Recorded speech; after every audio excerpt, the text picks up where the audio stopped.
ازيكم؟ معاكم الشيف بطوطة. النهاردة بقى هنعمل اكتر اكلة محبوبة عند الناس كلها، المحشي ده احلى ريحة في البيت كده، تشموها ريحة المحشي. هنعمله بقى بطريقة الشيف بطوطة، يعني احلى محشي هتاكلوه. بصوا المحشي بيلمع وجميل ازاي، خطير. وقرن الفلفل كده، بصوا حاجة تجنن.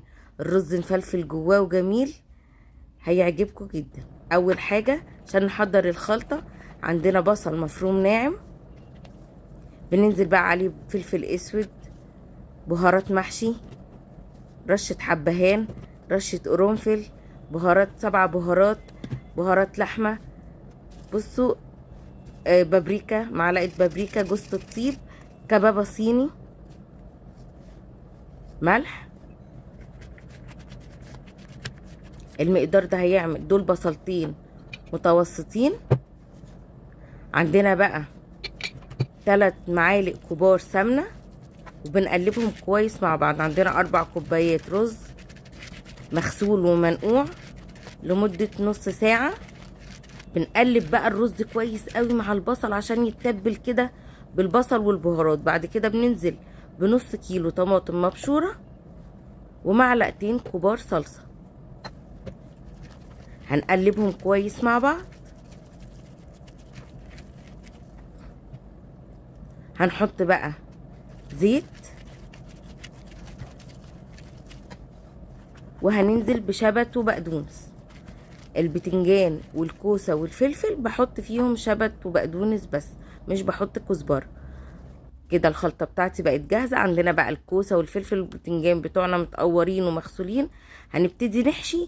لما بنحشي لازم نسيب اولا ما يعني نخبط عليها كده زي ما انا بخبط بايدي عشان الرز ينزل، ونسيب قد مقدار عقلة صباع فوق الرز علشان خاطر لما الرز ينفش ويستوي يبقى كده متساوي، ما يخرجش من المحشيات. ما تنسوش اللايك للفيديو وشاركوه مع اصحابكم، واتمنى ان انتوا تجربوا الخلطة بالطريقة بتاعتي. هتاكلوا فعلا احلى محشي يعني في حياتكم بجد.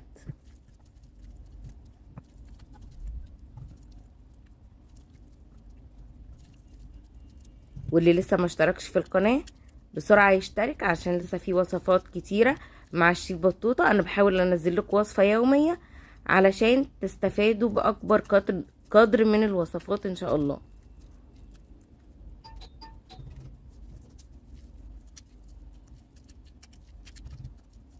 مقدار المحشي ده كيلو بتنجان، نص كوسة، نص فلفل، يعني الخلطة دي هتعمل لي 2 كيلو محشي.